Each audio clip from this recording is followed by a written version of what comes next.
Hi everyone. Grand Vitara और high rider की excitement वही कम नहीं होके दे रही लोगों की।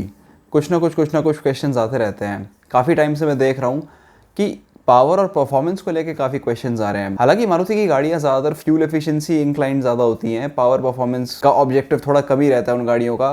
लेकिन फिर भी काफ़ी सारे बायर्स हैं जिन्हें ऐसा लगता है कि यार हम इतने पैसे दे रहे हैं, इतनी महंगी गाड़ी ले रहे हैं, तो कुछ तो कार ड्राइविंग के दौरान थोड़ी सी थ्रिल आए, थोड़ी एक्साइटमेंट आए। एक दो बार मैंने कमेंट्स किए भी थे कि भाई ज़्यादा पावर और परफॉर्मेंस एक्सपेक्ट मत करना, ये थोड़ी सी फ्यूल एफिशिएंसी ओरिएंटेड कार है। और मारुति भी ये चाहती है कि आप इसकी माइलेज पे फोकस करो, इसलिए माइलेज को बहुत ज़्यादा हाईलाइट करा जा रहा है। लेकिन फिर भी क्योंकि काफ़ी सारे लोग थे जो इस क्वेश्चन को बार बार पूछ रहे थे, तो मुझे लगा कि मैं इसके ऊपर एक वीडियो बना देता हूँ और थोड़ा सा ऑब्जेक्टिवली इस चीज़ को डिस्कस करने की कोशिश करता हूँ। देखो, पहली बात तो ये कि ये गाड़ी अभी तक सड़कों पे उतरी नहीं है, डिलीवरीज इनकी स्टार्ट नहीं हुई है, ऑफिशियल प्राइजेस इनके अभी तक आए नहीं है। टेस्ट ड्राइव व्हीकल तो छोड़ो, इनका डिस्प्ले व्हीकल भी ज़्यादातर शोरूम्स में अवेलेबल है नहीं। प्रॉपर टाइप रिव्यूज़ भी इस गाड़ी के अभी तक किसी मीडिया हाउस ने नहीं करे हैं। तो ऐसी सिचुएशन में एक लिमिटेड इन्फॉर्मेशन के साथ मुझे ऐसा लगा कि पावर एंड परफॉर्मेंस को मेजर एक ही तरीके से कराया जा सकता है। गाड़ी लो, उसका इंजन लो, उसमें कितनी पावर है वो देखो, और वो पावर कितने वजन को पुश कर रहा है वो देखो, यानी कि उसका वेट। और सिंपल सी बात है कि पावर टू वेट रेशियो से आपको आइडिया लग जाएगा कि इसकी परफॉर्मेंस कैसी होगी। अब अगर मैं एक एब्सोल्यूट टर्म में आपको एक पावर टू वेट फिगर दे दूंगा कि इस गाड़ी का इतना फिगर है, तो उससे आपको जज नहीं कर पाओगे। आपको ना तो ये समझ में आएगा कि अच्छा है बुरा है। तो इसलिए ये फिगर तभी इफेक्टिव हो पाएगी जब इस फिगर को बाकी गाड़ियों के पावर टू वेट रेशियो के साथ कंपेयर किया जाएगा। तो इसके लिए मैंने सबसे पहली गाड़ी एज अ रेफरेंस ली, हमारी ब्रेजा। उसके रीजंस ये हैं कि पहली बात तो ब्रेजा में भी वही इंजन है जो ग्रैंड विटारा में और हाई राइडर में यूज़ हो रहा है। और दूसरा रीज़न ये है कि ब्रेजा की मैंने अभी रिसेंटली टेस्ट ड्राइव भी करी थी, मैंने वीडियो डाल रखी है, अगर आप चाहो तो देख सकते हो। तो उसकी टेस्ट ड्राइव करके मुझे एक आइडिया हो गया था कि ब्रेजा कैसा परफॉर्म कर रही है। तो अगर उसका पावर टू वेट रेशियो मैं निकाल लूँगा तो मेरे लिए थोड़ा सा आसान हो पाएगा जज करना और बताना कि ग्रैंड विटारा से हम क्या एक्सपेक्ट कर सकते हैं। अब सिचुएशन ये है कि ग्रैंड विटारा का जो ब्रोशर है वो काफ़ी डिटेल्ड है, उसमें पावर, टॉर्क और गाड़ी का curve wait, gross vehicle wait सब कुछ दे रखा है। लेकिन जैसा कि आप जानते हो, मैं जब भी कोई चीज़ निकालने जाता हूँ कहीं ना कोई चीज़ मिसिंग ज़रूर होती है, जिसको निकालने के लिए मुझे काफ़ी यहाँ धक्के खाने पड़ते हैं। ये चीज़ ब्रेजा के साथ हुई। इंजन स्पेसिफिकेशन सेम है, लेकिन ब्रेजा का कर्व वेट कितना है वो मुझे कहीं नहीं मिला। ना इन्होंने अपनी वेबसाइट पे दे रखा, ना इन्होंने ब्रोशर में दे रखा। पता नहीं क्या ज़रूरत थी वेट छुपाने की। किसी का बूट स्पेस छुपा रहे हैं, किसी का वेट छुपा रहे हैं। मैंने इंटरनेट पे भी काफ़ी सर्च करा, लेकिन ज़्यादातर जो पुरानी विटारा ब्रेजा थी उसके कर्व वेट और ग्रॉस व्हीकल वेट फिगर्स चारों तरफ दे रखे थे। फाइनली इंटरनेट के ऊपर चारों तरफ ढूंढ के मुझे एक डॉक्यूमेंट मिला जो कि बेसिकली दिल्ली एनसीआर के ट्रांसपोर्ट डिपार्टमेंट का एक अप्रूवल सर्कुलर था कि भाई जो नई विटारा है, कि भाई जो नई ब्रेजा है उसकी रजिस्ट्रेशन अलाउ की जाए। कोई भी कंपनी जब कोई भी गाड़ी लॉन्च या अनवील करती है तो उससे पहले वो अपना सारा होमोलोगेशन, अप्रूवल सब कुछ लेके रखती है। तो 17 जून की डेट का मुझे ये सर्कुलर मिला और इसके अंदर एक टेबल थी जिसमें सारे स्पेसिफिकेशंस दे रखे थे। और ये स्पेसिफिकेशन कहाँ से आए थे? ये आए थे एक टाइप अप्रूवल सर्टिफिकेट से। और ये सर्टिफिकेट इशू किया था ICAT ने, international centre for automotive technology. अब इस सर्टिफिकेट के मुताबिक अगर आप देखो तो ब्रेजा का कर्व वेट तो नहीं मेंशन्ड, लेकिन ग्रॉस व्हीकल वेट GVW वो मेंशन्ड है। तो जो मैनुअल ट्रांसमिशन ब्रेजा है उसका 1640 kgs है और जो ऑटोमेटिक वेरिएंट है वो है 1680। ठीक है, ब्रेजा के और ग्रैंड विटारा के पावर, टॉर्क, वेट सारे फिगर्स आ गए हैं। अब मैंने निकाली अपनी एक्सेल शीट और ये सारे फिगर्स उसमें लिख दिए। इस शीट के अंदर सबसे बड़ी हैरानी वाली बात यह है कि ग्रैंड विटारा के और ब्रेजा के वेट में ज़्यादा डिफरेंस ही नहीं है। ग्रैंड विटारा का मैनुअल ट्रांसमिशन वाला वेरिएंट, अगर मैं ग्रॉस व्हीकल वेट की बात करूं तो ब्रेजा से सिर्फ 5 किलो ज़्यादा है, और जो ऑटोमेटिक वेरिएंट है वो तो ब्रेजा से 10 किलो हल्का है। जबकि Brezza under 4 metre compact SUV है और ग्रैंड विटारा 4345 mm है लंबाई में। कमाल देखो मारुति का, गाड़ी बड़ी भी है लेकिन हल्की भी है। खैर, अगर मैं पावर टू वेट की बात करूं तो क्योंकि वेट ऑलमोस्ट बराबर है और पावर फिगर्स भी ऑलमोस्ट बराबर हैं, तो पावर टू वेट रेशियो भी सेम है। तो इसलिए मुझे ऐसा लगता है कि अगर मैं माइल्ड हाइब्रिड ग्रैंड विटारा की बात करूं तो वो चलाने में, परफॉर्मेंस और पावर के मामले में बिल्कुल वैसी ही होनी चाहिए जैसी कि ब्रेजा है। एक चीज़ का ध्यान रखना, इसके अंदर मैं ride and handling, suspension setting, steering tuning, मैं ये सब बातें नहीं कर रहा हूँ। मैं सिर्फ performance, power, acceleration in terms में बात कर रहा हूँ। और जो ओवरऑल ड्राइविंग एक्सपीरियंस आता है वो सिर्फ परफॉर्मेंस और पावर से नहीं आता, वो इन सारी चीज़ों को मिला के आता है। सो बेसिकली ग्रैंड विटारा का परफॉर्मेंस कैसा होगा उसका आप अंदाज़ा लगा सकते हो मेरी ब्रेजा की ड्राइविंग वीडियो देख के। वो जो थी उसके अंदर मैंने मैनुअल ट्रांसमिशन वाली ब्रेजा चलाई थी, ऑटोमेटिक वाली भी जब मिलेगी तो चला लेंगे, आप लोगों के साथ शेयर कर दूंगा। बट ग्रैंड विटारा का माइल्ड हाइब्रिड का आपको उससे एक एस्टीमेट लग जाएगा। साथ ही साथ काफ़ी लोगों का डाउट ये भी था कि भी हम चाहते हैं कि हम एक ऑल व्हील ड्राइव व्हीकल लें, लेकिन हमें डर ये है कि ऑल व्हील ड्राइव व्हीकल जो होगी वो थोड़ी सी हैवी होगी और हो सकता है कि परफॉर्मेंस काफ़ी कम हो कार की। तो मैंने उसकी भी टेबल यहाँ पे शेयर कर दी है। अगर आप देखोगे तो पावर टू वेट रेशियो में कोई बहुत ज़्यादा ड्रास्टिक डिफरेंस नहीं है। मैनुअल ट्रांसमिशन ग्रैंड विटारा और ऑल व्हील ड्राइव इन दोनों में सिर्फ 75 किलो का फ़र्क है। मतलब ये समझो कि आपने एक आदमी साथ में बिठा दिया, उतना ही वेट ज़्यादा है। और अगर मैं स्ट्रॉन्ग हाइब्रिड वेरिएंट की बात करूँ तो उसका वेट तो ज़्यादा है, लेकिन उसकी टोटल कंबाइंड पावर आउटपुट जब इंजन और मोटर दोनों काम कर रहे होते हैं वो भी ज़्यादा है। वेट 5-5.5% ज़्यादा है, लेकिन पावर आउटपुट करीबन 12% ज़्यादा है, जिसकी वजह से power to weight ratio almost 6.25% ज़्यादा है।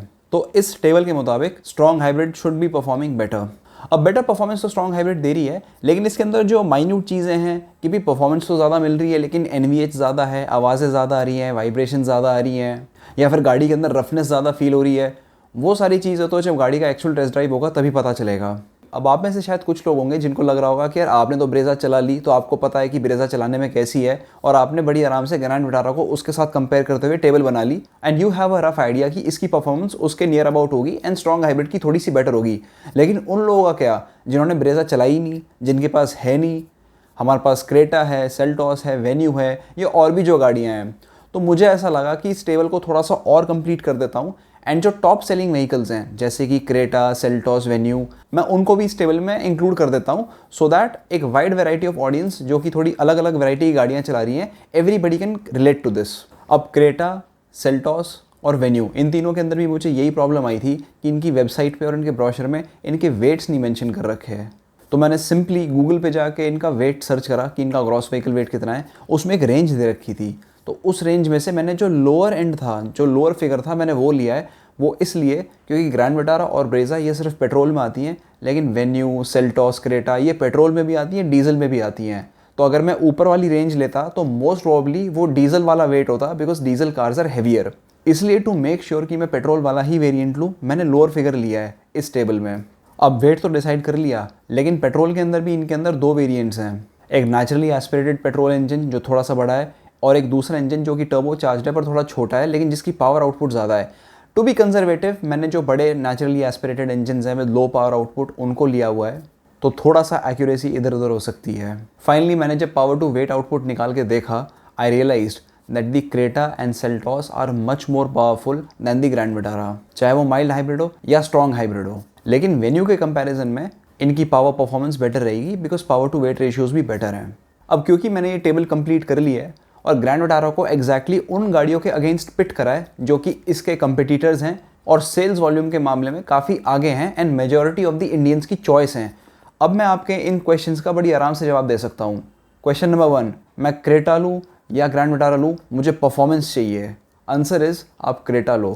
क्वेश्चन नंबर 2, मैंने ब्रेजा चलाई हुई है, लेकिन ब्रेजा के टॉप मॉडल की बजाय मुझे लग रहा है कि मैं उतने ही पैसे में ग्रैंड विटारा का लोअर वेरिएंट ले लूँ, लेकिन मुझे डर है कि ग्रैंड विटारा थोड़ी बड़ी गाड़ी है, तो क्या परफॉर्मेंस अफेक्ट होएगी? आंसर इज़ कि नहीं। अगर आप लेना चाहते हो तो आप उतनी पैसे में ग्रैंड विटारा का लोअर वेरिएंट ले सकते हो, परफॉर्मेंस में कोई दिक्कत नहीं है, बिकॉज गाड़ियों का वेट ऑलमोस्ट बराबर है और इंजन तो सेम है ही। क्वेश्चन नंबर 3, मैं एक छोटी गाड़ी चला रहा हूँ और मैं अपग्रेड करना चाहता हूँ, लेकिन अपग्रेड करने में मुझे डर ये लगता है कि अगर मैं बड़ी गाड़ी लूँगा बड़े इंजन के साथ तो उसकी माइलेज काफ़ी कम होगी, इसलिए मैं ग्रैंड विटारा स्ट्रॉन्ग हाइब्रिड के बारे में सोच रहा हूँ। बट अगेन मुझे ये डर है कि कहीं ऐसा ना हो कि गाड़ी अंडर परफॉर्म करे। मेरा आंसर ये है कि जो छोटी गाड़ी से आ रहा है, जिसका पावर टू वेट रेशियो काफ़ी कम होगा, उसको ग्रैंड विटारा चलाने में वैसे भी पावरफुल लगेगी, क्योंकि आप छोटी गाड़ी चलाने के इतने अकस्टम्ड हो कि आपको थोड़ी सी भी ज़्यादा पावर मिलेगी, यू विल फील गुड। तो yes, you can go for the Grand Vitara.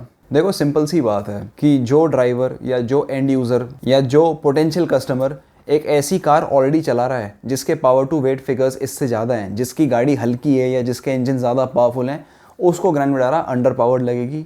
और जो एक ऐसी कार से आ रहा है जिसके पावर फिगर्स कम हैं, जो छोटी गाड़ी है, वो ग्रैंड विटारा में बैठेगा तो उसको ग्रैंड विटारा अच्छी लगेगी, पावरफुल लगेगी और उसको परफॉर्मेंस में कोई कमी नज़र नहीं आएगी। थोड़ी सी और ज़्यादा एक्यूरेट पिक्चर लेने के लिए मैंने इसके थोड़े से फर्स्ट इंप्रेशन ड्राइव रिव्यूज़ पढ़े, क्योंकि अभी हाल ही में 15 अगस्त के आसपास मारुति वाले ने अपने रोहतक में जो R&D सेंटर है उसमें काफ़ी सारे मीडिया हाउसेस को इनवाइट किया कि आप एक गाड़ी का चक्कर लगा के देख लो हमारे रोहतक के प्लांट में। तो times drive, auto car, auto x, काफ़ी सारे लोग गए वहाँ पे। उन्होंने उनके टेस्ट ट्रैक में कुछ लैप्स लिए, स्ट्रॉन्ग हाइब्रिड में भी, माइल्ड हाइब्रिड में भी और ऑल व्हील ड्राइव वेरिएंट्स में भी, एंड उन्होंने अपने अपने ड्राइविंग इंप्रेशंस का रिव्यू लिखा।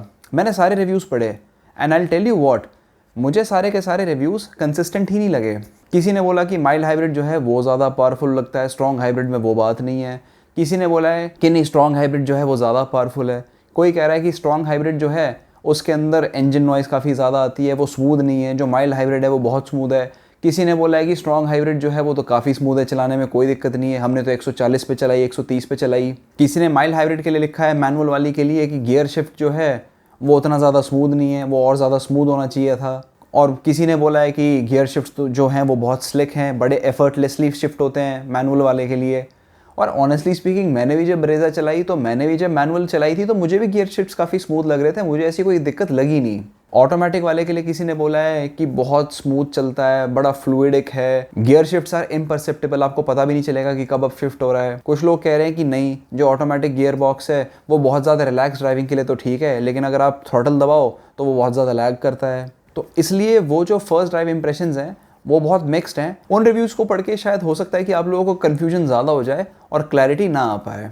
इसलिए मुझे ऐसा लगा कि जितने जो अवेलेबल रिसोर्सेज में मैं जो चीज़ एक्सट्रैक्ट करके आप लोगों को प्रेजेंट कर सकता हूँ मैं एटलीस्ट उतना तो कर दूँ।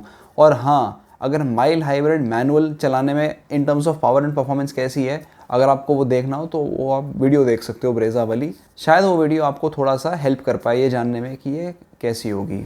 अगर आप लोग इस चैनल पे पहली बार आए हो या आपने ग्रैंड विटारा से रिलेटेड पहली बार कोई वीडियो इस चैनल पे देखी है और आपके मन में इस कार को लेके और भी कुछ सवाल हैं, तो मैंने पूरी की पूरी प्लेलिस्ट बना रखी है यहाँ पे, जहाँ पे आप जाके और बाकी सारी वीडियोस देख सकते हो। हो सकता है कि उस प्लेलिस्ट की सारी वीडियोस को देख के आपके मन में जो सवाल है उनका जवाब आपको मिल जाए। अभी इस वीडियो के लिए सिर्फ इतना ही। मैं आप लोगों के कमेंट्स और क्वेश्चंस देखता रहता हूँ एंड जब भी मौका लगेगा I will try and answer them. Thank you, bye.